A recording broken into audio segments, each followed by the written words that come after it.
Quality po. Solid. Amura pa, grabe. Ayos. Solid ba? Yan, ito yung mga bench natin. Kukunin to lahat ni Boss Nash. Meron tayo dito utility bench, flat bench na may movable, may gulong. At ito naman yung ating leg extension with leg curl. Yan, so may handle na rin yan. Handle, then may handle din doon. Yan, so naka-brown na yan na leather, napakatibay. At sana kunin na rin ito ni Boss mamaya itong ating pag nakita niya mamaya pag pinikap itong ating trap bar, napakaganda niya, maraming use yan.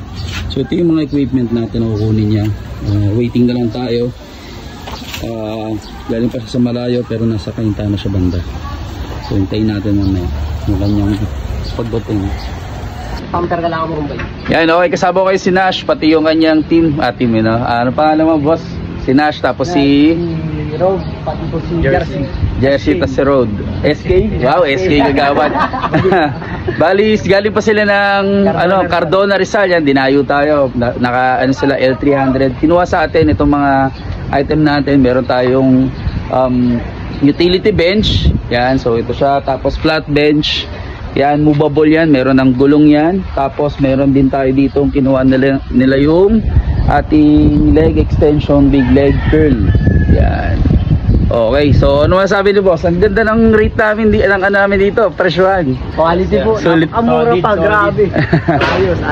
Solid ba? Yan, so magkakaroon daw siya ng gym. Yan, commercial gym soon. Yan, binibuild niya. Yan, so napakagandang starting niya to. Napakamura ng binigyan nating price sa kanya. At naniniwala ako kumbaga mababawi niya agad yung pinuhunan niya. Yan, dahil mababa lang mababa lang yung puhunan, Yan, kaya sige, okay to mga kabataan natin na to kasi bata pa lang sila, nag-iisip na sila ng business. Ilan taon ka na ba, bro? 18 po. 18 pa lang, so business minded na. So magandang impluwensya to. Yan, magkakasama sila. So magandang example tong mga magkakaibigan. Magkakaibigan ba o magkakamag-anak? Magkakaibigan. Yan dapat ang magkakaibigan. Kumbaga nandoon tayo sa Bisyong Gym. Yan. Anong pangalan ng gym mo doon? Wala pa po, bago pa lang. So abangan yung gym niya. Sama natin sa kapag sa vlog, sa video kapag meron na. Thank you.